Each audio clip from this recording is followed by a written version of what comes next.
हाँ बच्चों, तो आज हम आपको बताएंगे कि विमाओं का उपयोग कहाँ कहाँ होता है। यूजेस ऑफ डायमेंशंस, विमा इसे हिंदी में कहते हैं विमाओं के उपयोग,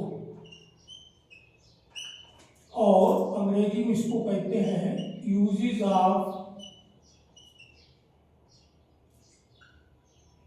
डायमेंशंस। तो देखो डायमेंशंस का यूज कहाँ कहाँ होता है। डायमेंशंस का यूज जो है 3 जगह होता है। एक तो कोई भी फिजिकल रिलेशन, कोई फार्मूला गिवन हो तो वो सही है या नहीं, ठीक है ना, करेक्टनेस को चेक करने में, मतलब किसी भी सूत्र के सत्यता की जांच करने में किया जाता है ना। मतलब पहला उपयोग है किसी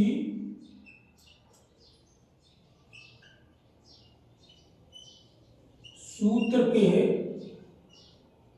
सत्यता की जांच करना, मतलब use is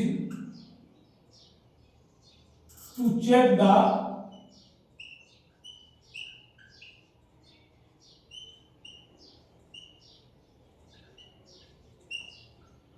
correctness of any formula। Number 2, किसी नए सूत्र की स्थापना करना जब दिया हो कि कोई भौतिक राशि किन किन अन्य भौतिक राशियों पर डिपेंड करती है। To establish the new relation when for any physical quantity which has been given that this physical quantity is depending on all other quantities, है ना।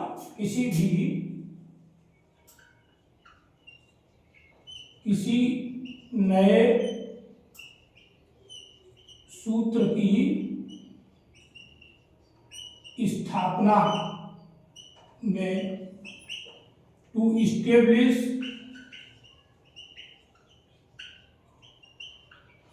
New formula.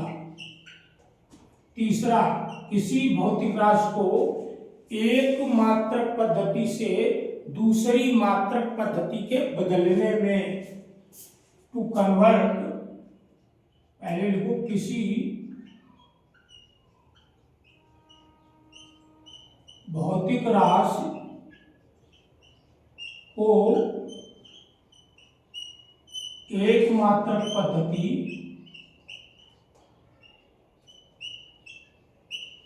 से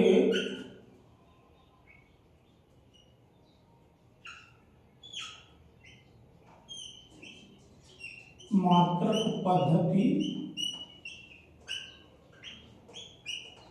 में बदलने में, यानी to convert any physical quantity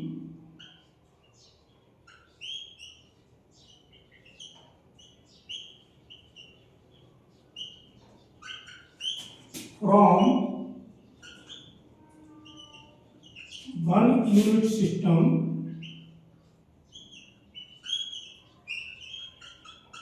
to another unit system, ठीक है ना। तो इस तरह से विमाओं के 3 उपयोग हैं। किसी सूत्र के सत्यता की जांच करना, यानी to check the correctness of any formula. To establish new formula, यानी किसी नए सूत्र की स्थापना करने में, या किसी भौतिक राशि को एक मात्रक पद्धति से दूसरी मात्रक पद्धति में कन्वर्ट करने में। जैसे कोई फिजिकल क्वांटिटी हमारी एसआई सिस्टम में दी है हम उसे सीजीएस सिस्टम में कन्वर्ट करना चाहते हैं तो कैसे करेंगे। कोई फिजिकल क्वांटिटी हमारी किसी एक गिवन यूनिट सिस्टम में दी है, उसको अनदर नए अलग तरह से जो इन सिस्टम से हट करके है उसमें कैसे कन्वर्ट करेंगे। इस तरह से हम इन 3 यूजेस का स्टडी करेंगे। तो विमानों के उपयोग में सबसे पहले to check the correctness of given formula, ठीक ना। तो इसको लिखा कैसे जाता है ये ढंग से देख लो। ये ऐसा कुछ लिखने को नहीं आता। अगर आती है कोई प्रॉब्लम आती है कि सूत्र आपको दिया होगा और ये बताया गया होगा कि इस सूत्र ये सही है या नहीं, तो इसके लिए पहले कुछ कॉन्सेप्ट समझ लीजिए। जैसे कोई रिलेशन दिया है कि जहां टाइम पीरियड है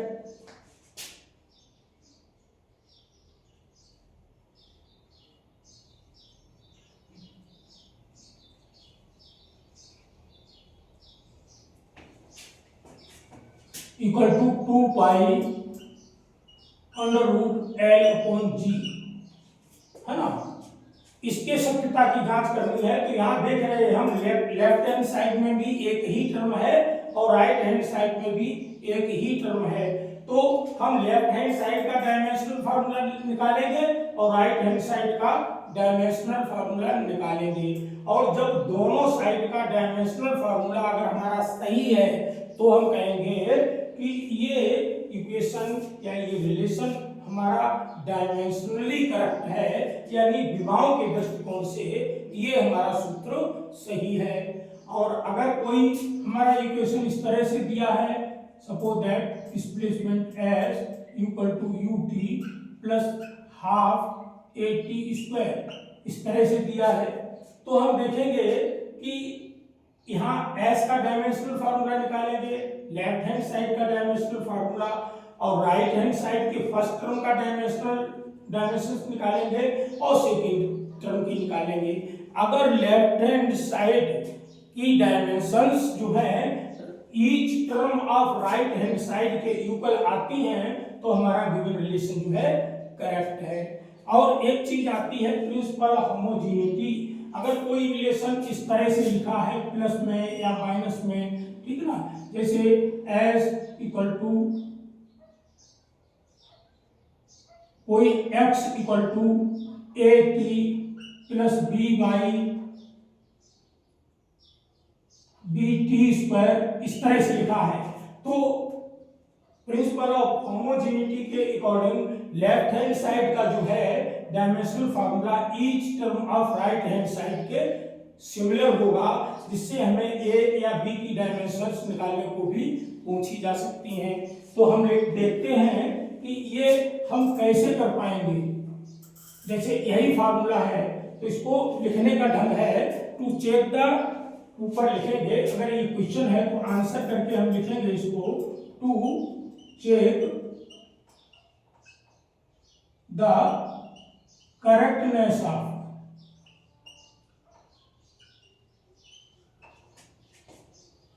फार्मूला, ये इसको इक्वेशन नंबर 1 डाल देंगे। फिर लिखेंगे कि डायमेंशनल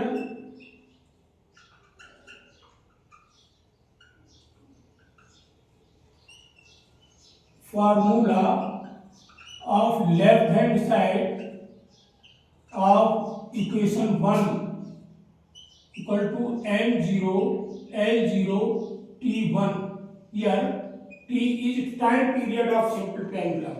और अब डायमेंशनल, ये ऐसे ही लिखेंगे, dimensional formula of right hand side of equation 1 equal to, देखो ये अंडर रूट 2 पाई का कोई डायमेंशनल फार्मूला नहीं होगा, ये हमारी डायमेंशन लेस क्वांटिटी है, इसका होगा l, इसका होगा l t माइनस 2, क्योंकि ये एक्सीलरेशन ड्यू टू ग्रेविटी है।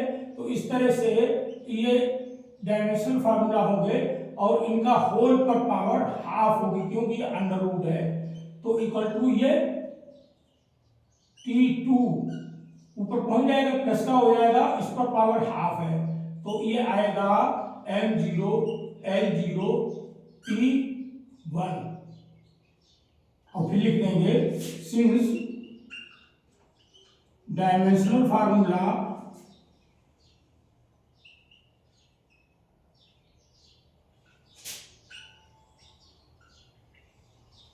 of left hand side and right hand side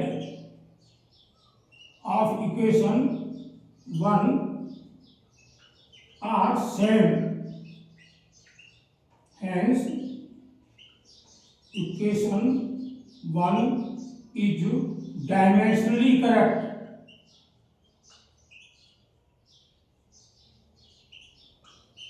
dimensionally correct. Hindi वाले बच्चे लिखेंगे कि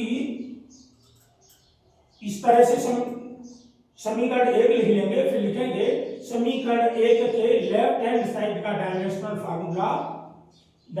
फार्मूला यानी विमीय सूत्र बराबर m0 l0 t1 और समीकरण 1 के राइट हैंड साइड का डायमेंशनल फार्मूला इक्वल टू ये लैंग्वेज लिख देंगे। चूंकि डायमेंशनल फार्मूला समीकरण 1 का डायमेंशनल राइट हैंड साइड का और लेफ्ट हैंड साइड के डायमेंशनल फार्मूला दोनों के सेम है, अर्थात समीकरण 1 विमीय दृष्टिकोण से सही है। ठीक है ना।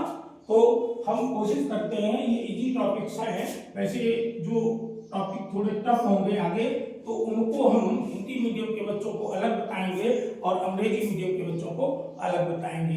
तो हिंदी मीडियम के बच्चे जब इंग्लिश मिक्स करके पढ़ेंगे तो उन्हें हो सकता है कि अंग्रेजी में समझ आने लगे, और ये जरूरी भी है क्योंकि जितने भी नोट्स और प्रॉब्लम्स अच्छी अवेलेबल होती हैं वो हिंदी वाली बुक्स में नहीं मिलती हैं, या कहीं थोड़ी बहुत मिल गई, जैसे कुमार मित्तल की बुक है या इस तरह की हिंदी की और अच्छी बुक्स हैं, तो उनमें जो कहीं कंपटीशन में पूछी गई बुक्स मतलब प्रॉब्लम्स होती हैं वो मिल जाती हैं। लेकिन ए लॉट ऑफ प्रॉब्लम्स जिनमें से नीट या जेईई में पूछा जाता है वो एक सीक्वेंस में कहीं प्रॉब्लम नहीं मिलती कि इसके बाद ये होगा, इसके बाद ये होगा। जैसे एससी वर्मा की बुक है तो जो जेईई में प्रॉब्लम पूछी जाती है वो उसमें से जो बड़ी प्रॉब्लम होती है उसका एक टुकड़ा पूछा जाता है, डाटा चेंज रहते हैं और प्रॉब्लम डिटो वैसी ही रहती है।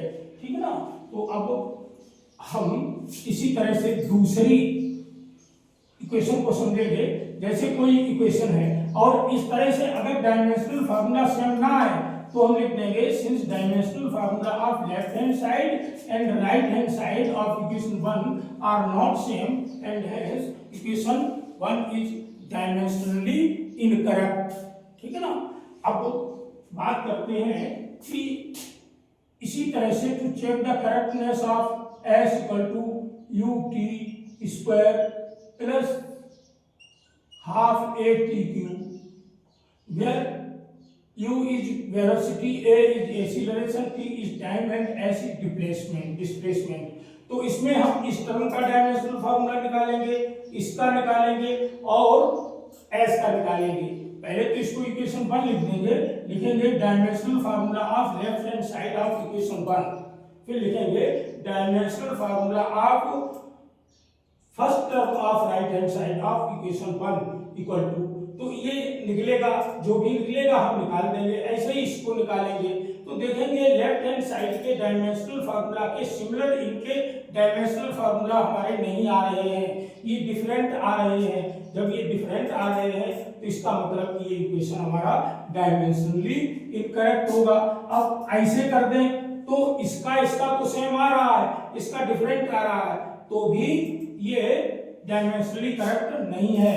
अगर यहाँ पर हमारा स्क्वायर हो जाता है तो अब हमारा डायमेंशनली करेक्ट है। डायमेंशनल फार्मूला जो s का आएगा वही ut का आएगा, वही हाफ at स्क्वायर, हाफ का तो होगा नहीं, हाफ 80 मतलब 80 स्क्वायर का आएगा।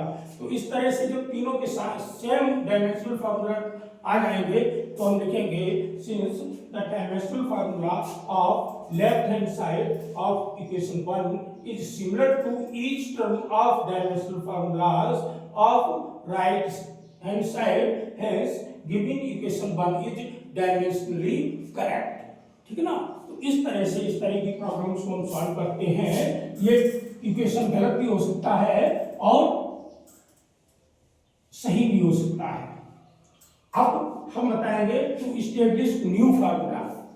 जैसे ये दे दिया जाए, सपोज दैट हम टाइम पीरियड, ये इस तरह से क्वेश्चन होगा, derive the expression for time period of a simple pendulum which is depending on effective length of the pendulum, acceleration due to gravity and mass of the bob small N.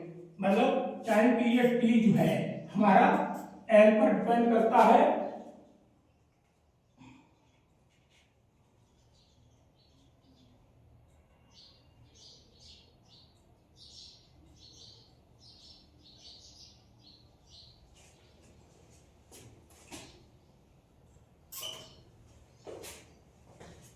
ठीक है बच्चों।